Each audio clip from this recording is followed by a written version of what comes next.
Здравствуйте, дорогие друзья! Сегодня я хочу приготовить восхитительное блюдо из двух вот этих говяжьих хвостов. Было бы 4, получилось бы еще вкуснее. В руки нож, передо мной разделочная доска, топориков не надо. Знаете, говяжий хвост состоит из позвонков.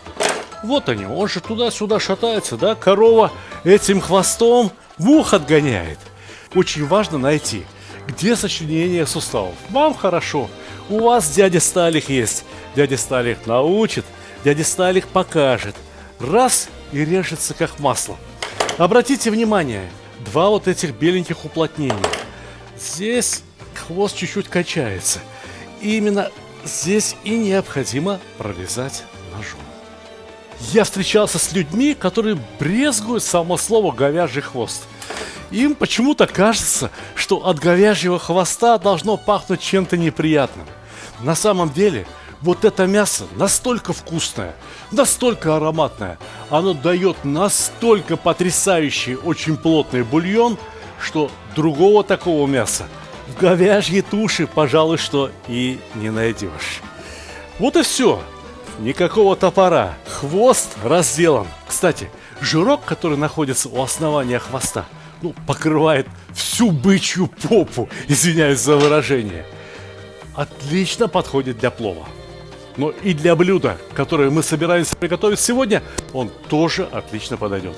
Я закладываю сначала крупные куски говяжьего хвоста жиром вниз, жиром к стеночкам горшка. Потому что горшок у нас вообще-то будет готовиться в печи. У кого нет печи, тот будет готовить в духовке. У кого нет духовки, у того есть большой гриль.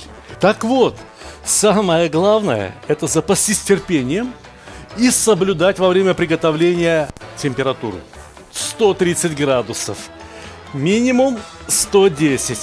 И это блюдо будет готовиться 12 часов. Кроме температуры и времени, для этого блюда ничего не надо. Не надо добавлять ни масла, никаких пока особых специй, ни соли, ни даже воды, ни лука, ни лаврового листа. Ничего. Уложили в горшок и забыли. На 12 часов. Понесу, поставлю в духовку. Терпение и труд все перетрут. Хотите посмотреть, что там внутри? Идемте. Загляните. Вау, как это вкусно пахнет. Вот знаете что? Ведь это не соленое, не перченое и даже не грамма чеснока. А между тем вы сейчас удивитесь, сколько бульона образовалось. И ведь не грамма воды. Это все вышедший из мяса сок. Отделяем косточки. Да они просто сами выскакивают. Полюбуйтесь. Я знаю, о чем сейчас подумали молодые ребята, мужчины, парни и даже юноши. И некоторые девушки, и некоторые женщины.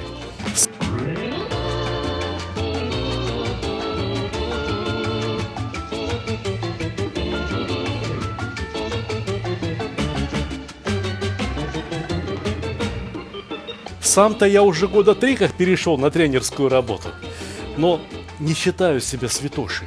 Не считаю себя вправе учить, как, кому и что употреблять. Но вот с такой закуской, вот с таким бульоном, ребят, понемножку можно. Но у нас программа кулинарная. И сегодня мы употребим вот это самое, но исключительно в кулинарных целях. Смотрите внимательно и не переключайтесь. Сейчас будет очень интересно. И теперь вот что я вам хотел показать. Вот это жир, снятый с поверхности бульона. А это добрый стакан бульона. Я не знаю, что будет с человеком, который выпьет стакан такого бульона, чистого мясного сока. Но я знаю, что мясо, если не посолишь, вкусным оно не будет. Надо его посолить, поперчить. А вот это все, лучок, редька, болгарский перец, острый перец, чеснок, имбирь, это все отличная, превосходная закуска. И посмотрите, сколько зелени. Зелень же полезна, да? Осталось поперчить И мы выходим на финал нашего блюда. Пол-пиалы жира. Этот жир полезен. Без этого жира никакой энергии. Слушайте, мы же мужчины. Мы должны питаться едой, которая дает энергию, придает силу, возвращает молодость и красоту. Прибавим огоньку и вперед! Мясо!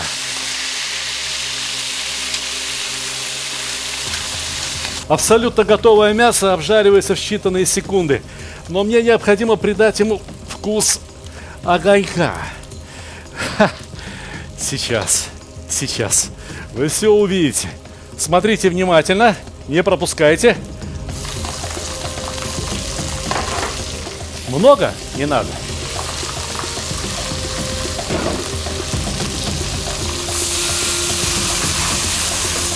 Ух!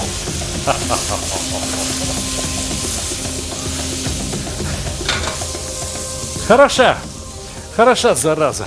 Сейчас из нее выгорит весь алкоголь, никакого запаха даже не останется. А останется только вкус еды, приготовленной на живом огне. Закладываем все остальное. Соевый соус, бульон, этого достаточно.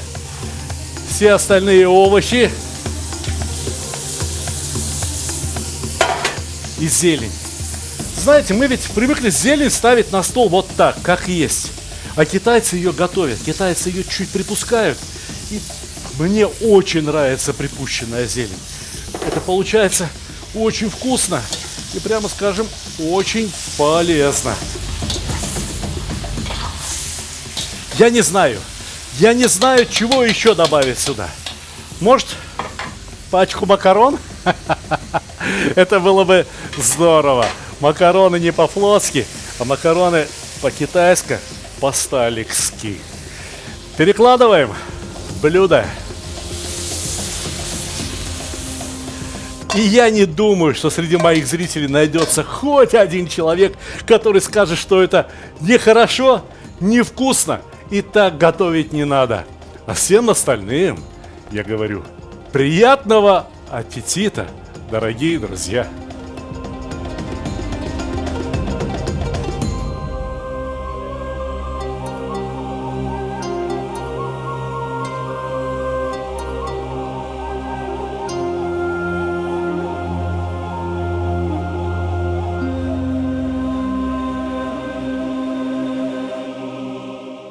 Дорогие друзья, это новая книга, которая называется «Сталик Видеобук». Еще ярче, еще вкуснее, еще лучше книги у меня просто не было. Каждый рецепт начинается с QR-кода, где размещен видеорецепт того, о чем мы рассказываем здесь, вот в этой статье. Рассказ более чем подробный. Каждый рецепт описывается предельно детально и, разумеется, фотографии шурпа, бозбаш, борщ, зеленый борщ. Здесь много рассказано о заготовках, какие-то теоретические статьи, которые помогут вам готовить лучше и разобраться в очень многих важных вещах кулинарии. Кюфта, бозбаш. Все эти рецепты, в принципе, вы можете посмотреть и у меня, и в Ютубе, но в книге они изложены гораздо лучше, гораздо глаже. Хашлама – очень вкусный суп, практически из одного только мяса. Совсем недавно было это видео, но следом идет суп совсем без мяса, из одной только чечевицы. Чечевичный турецкий суп, который получил огромную популярность в интернете. Посмотрите, какая фотография красивая. И суп, который удивляет любых гостей. Я вам ручаюсь. И как можно было обойтись в такой книге, скажем, без лагмана? Зеленый борщ с щавелем. Посмотрите, какая фотография. А? Не красота? Бешбармак. Кяля-пача. Это и турецкое блюдо, и узбекское блюдо. И начинаются основные блюда. Может, даже не столько основные блюда, сколько горячие закуски. Например, такая, как печень с овощами. Готовится 15-20 минут. Ум отъешь. Настолько вкусно. печень по-турецки, немножко по-другому, но тоже очень интересно. Джизбыс, то, что блюдо готовится на садже. Все рецепты прописаны так, что должно получиться у любого. Уж если вы посмотрели видео и готовили, и у вас это получалось, то это по этой книге приготовить обязательно. Некоторые рецепты, например, такие как басма или дом ляма, встречались в предыдущих моих книгах. Например, казан мангал или книгу про казан. Но это самые популярные рецепты из моего репертуара. Вот здесь самые лучшие песни Сталика Ханкишиева. Поэтому, если какие-то рецепты даже и встречались раньше, здесь они, во-первых, с новыми фотографиями и с текстами, которые написаны по-другому. Дело в том, что когда я писал вот эту первую книгу, я не знал, о чем будут люди задавать свои вопросы, когда познакомятся с этими рецептами. А теперь я знаю, какие вопросы вы задавали под роликами. Я прочитал все эти вопросы, и я даю ответы на каждый ваш вопрос вот во всех этих рецептах. Поэтому здесь так много слов, поэтому здесь так много букв. Не от того, что рецепты слишком сложные, нет. Здесь просто все расписано подробно, что если вы прочитаете, у вас не останется вопросов. Ну, по крайней мере, не должно остаться вопросов. А, допустим, остались какие-то вопросы, и что же вам делать тогда? Очень просто. Вы заходите по этому QR-коду, смотрите видео, и если не нашелся ответ на ваши вопросы внутри видео, вы можете задать его непосредственно мне. То есть, когда это такое было, что вы покупаете книгу, вместе с возможностью задать вопрос непосредственно автору. Самса. Все про самсу. Одно из самых популярных узбекских блюд. И как ее приготовить в духовке, круглую, слоеную, треугольную, какую хочешь. С начинкой из мяса, с начинкой без мяса тоже. Ну а что поделать? Некоторые люди, вот, например, соблюдают посты православные. Да, и почему бы для них не подготовить какие-то рецепты, которые подходят в том числе и в пост. Да? Татарский пирог Зурбалиш. Я его сам так полюбил, что решил поместить в эту книгу. Рассказ о выдержанном мясе. Это прямо основа любого стейка. Это основа любого хорошего шашлыка. И стейки, и шашлыки, поверьте, этой книги вам будет достаточно, чтобы вы научились готовить базовые рецепты из мяса очень хорошо. Ну и такое блюдо, как бифстроганов. Вы не попробуйте ни в одном ресторане такой вкусный бифстроганов. Вы приготовите лучше. Бифштексы какие-то, ну, в общем-то, тоже это абсолютно базовые блюда, котлеты, пюре. Я могу рассказать о котлетах то, что вы до сих пор не знали.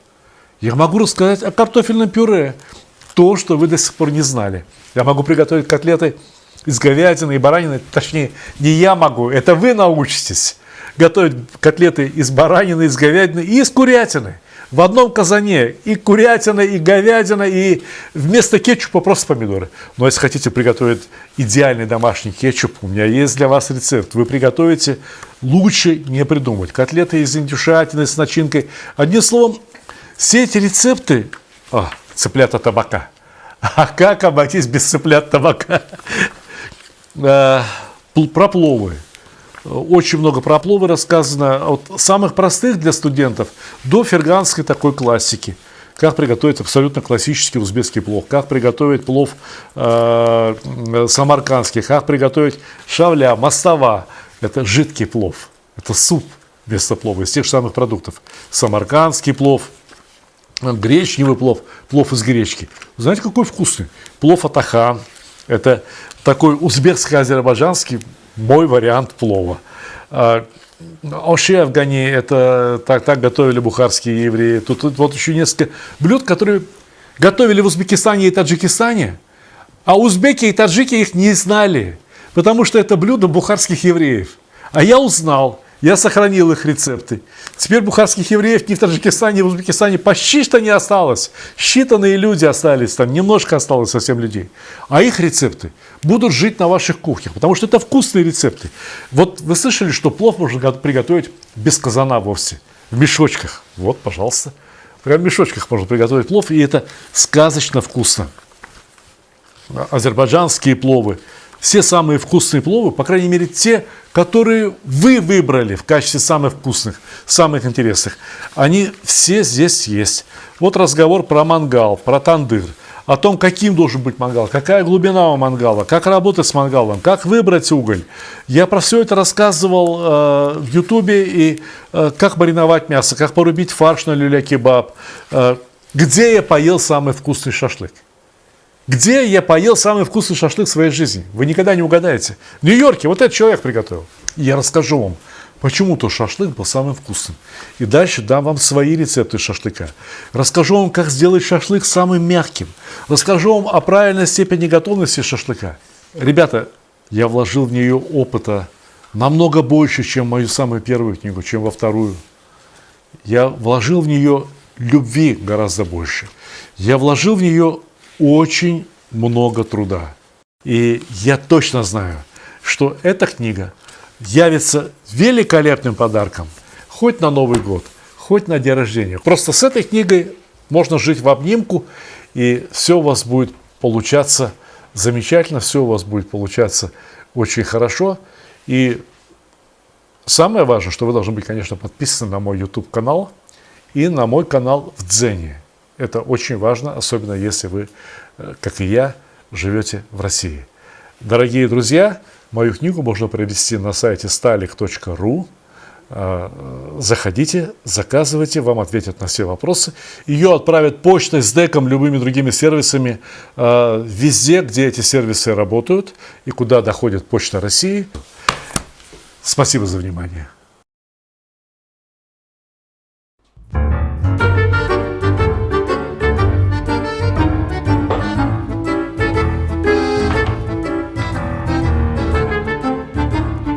С азербайджанским блюдом буглама я познакомился, будучи уже вполне известным кулинаром.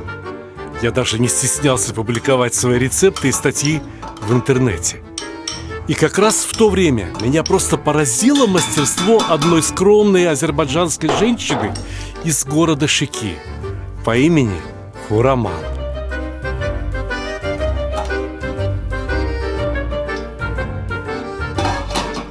Что бы она ни готовила, что бы ни подавалось на стол в ресторанах, где она работала шеф-поваром, все вызывало восторг и горячее желание поцеловать руки, которые это приготовили. Между тем, ее секреты были очень просты. Неуклонное соблюдение всех правил и традиций азербайджанской кухни. Да и в этих принципах ничего нового.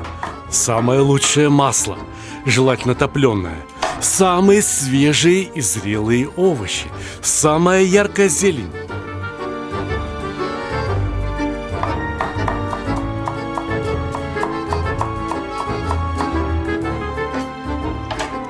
В азербайджанской кухне лук чаще нарезают перышками по меридиану, нежели кольцами или полукольцами. А еще для приготовления некоторых блюд припускают зелень, в то время как многие привыкли лишь слегка посыпать зеленью уже готовое блюдо, да и все.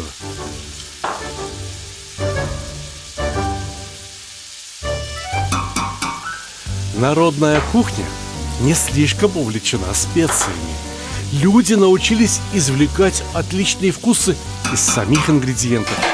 Разве что немного куркумы до черного перца добавить к луку.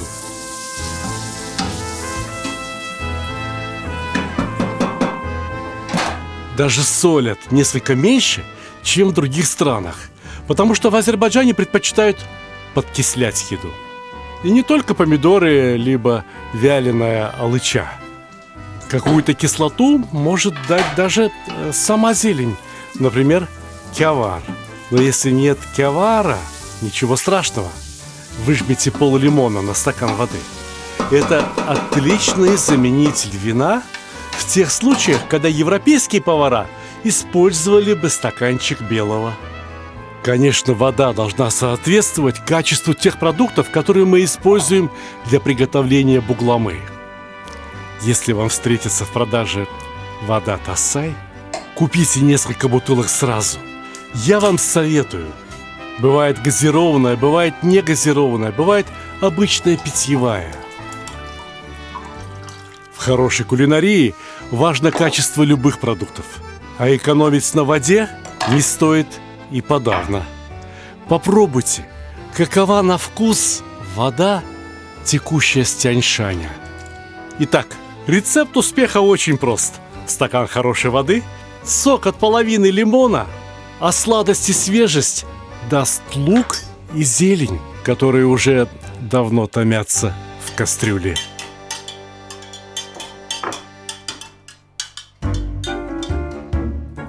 Попробуйте. Скажите, разве это хоть чем-то хуже, чем вино?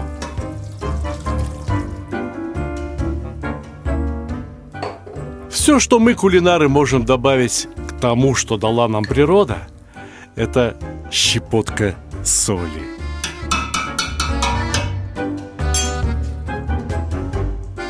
И лишь теперь мы получили восхитительный соус, готовый к приему главного продукта – рыбы. Конечно, если это Азербайджан, то в первую очередь приходит на ум осетрина, севрюга, белуга. Но еще в Азербайджане очень любят и умеют готовить пресноводную рыбу. Так что берите судака. Буглама из него получается восхитительная. Головой не стоит пренебрегать. Ее можно отправить в соус первый. Пусть она даст навар, чтобы соус получился, знаете, таким, как в студне. Иногда бугламу готовят и из баранины. Можно, наверное, даже и из цыплят приготовить. Но с рыбой поступите особо. Во-первых, куски нежной рыбьей плоти нарезайте покрупнее. Уверяю вас, 200-250 грамм рыбы, да еще овощи – это как раз одна порция бугламы в составе большого званного обеда. Рыбу необходимо посолить, поперчить, а еще можно добавить на нее семена кинзы. Тетушка Хураман обходилась и без этой приправы. А вы попробуйте. Это мой совет. Точно говорю. Вам очень понравится.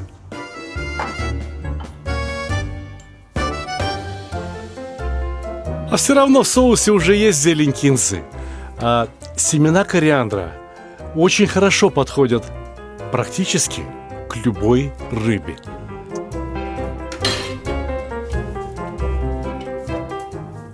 Перед закладкой рыбы кусками не забудьте перевернуть голову на другую сторону. Наверняка одна щека у нее уже вполне готова.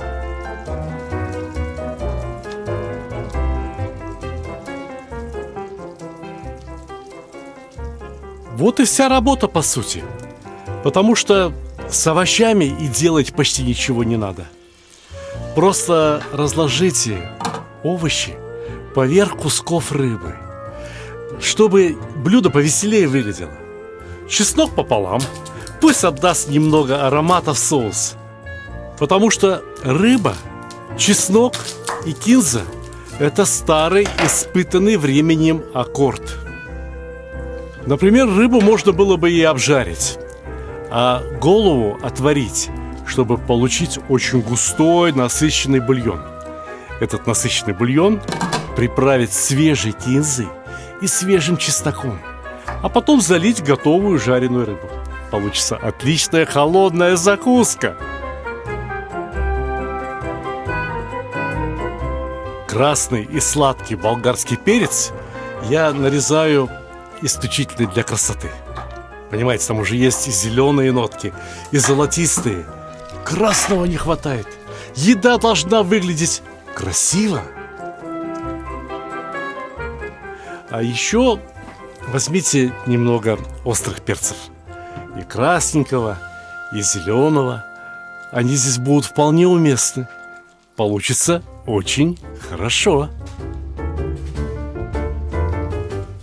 А вот мелкие зеленые болгарские перцы и мелкие помидоры отправляйте целиком, как есть, прямо с черенками. Они вам такой сюрприз по вкусу и аромату преподнесут, что вы удивитесь. Обращали внимание, что помидоры черри пахнут гораздо сильнее обычных помидоров? Так это их черенки пахнут. Черенки вместо лаврового листа.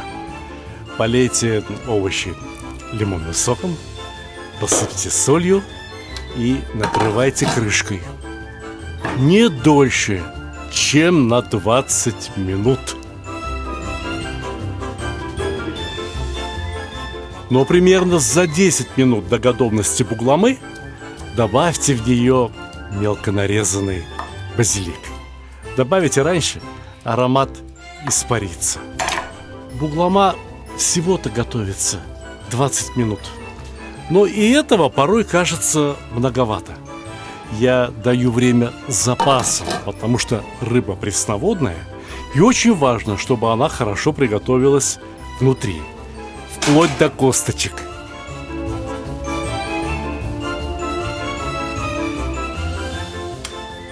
Подавайте бугламу на большом просторном блюде. Но буглама и на блюде должна улечься в том же порядке, в каком она готовилась в казане, ну или в кастрюле. Называйте это как хотите.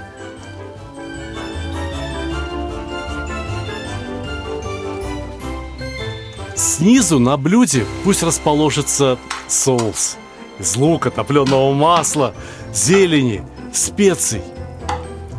Потом куски рыбы. А сверху и вокруг вот эти восхитительные овощи целиком.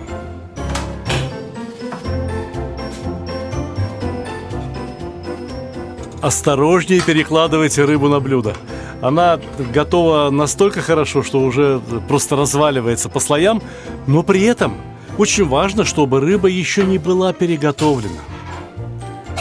Надкусите один из этих целых болгарских перцев. Они вам подарят невероятный аромат. Раздавите один из помидорчиков, сдобрите рыбку. И непременно каждый кусочек рыбы должен сопровождаться ложкой соуса. Эх, как же это все вкусно! Дай тебе Аллах здоровья, тетушка Хураман.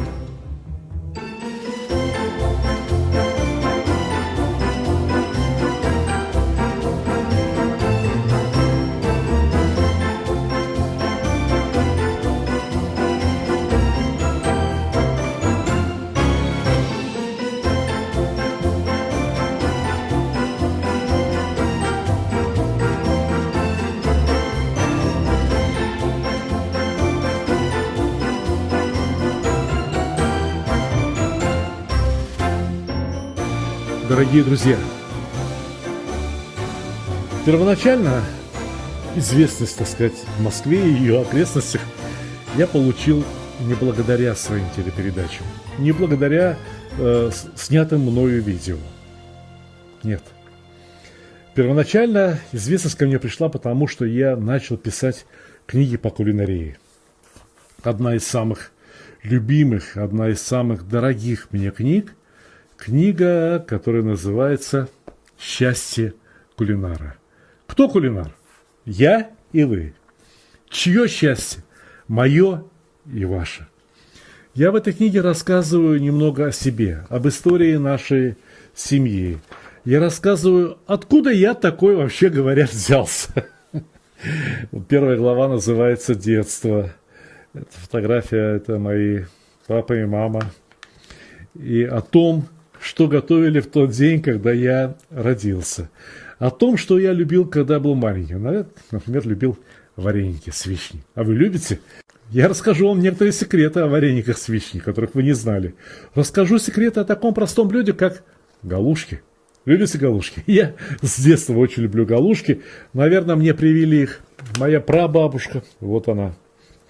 Прадедушка, к сожалению, погиб задолго до моего рождения.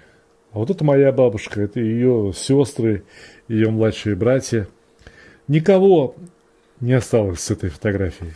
Осталась только память о них благодаря тем блюдам, которые я полюбил с детства и готовлю. Память об этих блюдах я излагаю в этой книге. Вот, например, беляши. Очень люблю беляши и снимал их и на видео, снимал фотографии вот для книги. Вот здесь есть QR-код. Наводите свой смартфон либо планшет и попадаете в видеоролик.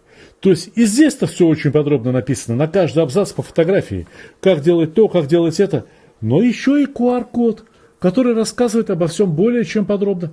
Видео. Вы видите все своими глазами. Большинство рецептов имеют QR-коды, приводящие на видео. Еда, которую я люблю с самого детства, еще раз. Например, как это назвать? Щи либо борщ с щавелем, зеленый, летний. Мама готовила его ранее весной, распахивала окна на веранде. Я ел тарелку, потом еще одну, потом еще и просил добавку. Чак-чак. Потому что чак-чак и я, и моя семья любят. Куриная лапша, котлеты. Вот блюда моей молодости, которые мы начали готовить уже с моей супругой. Да? Мы же кормили своих детей, угощали друзей. Колбасы, какие-то салаты, маринованные, фаршированные баклажаны, капуста квашеная, потому что мы не обходимся без заготовок. Мы каждый год консервируем огурцы. Делаем малосольные, делаем консервированные. Мы каждый год консервируем помидоры. Вот о том, как сделать помидоры. Как законсервировать помидоры. Томаты в собственном соку, томаты просто в маринаде. Огурцы в томатном соке пробовали законсервированные? Это очень вкусно. Знаете, ко мне в гости приходят разные люди. Многие из них считают себя гурманами, объездили весь мир, попробовали еду во многих ресторанах. Но когда они уходят, они говорят, а можно нам с собой баночку огурчиков? Кто-то говорит, нет, а мне баночку помидоров. А кто-то говорит, а мне баночку соленой вишни. Потому что бывает и такое. И варенье мы всегда готовим сами, хоть сейчас-то можно купить все готовое. И про то, как сделать домашнее мороженое, очень вкусное. Пирог мазурка. Есть у нас на канале в Ютубе торт Наполеон. Кто не любит торт Наполеон?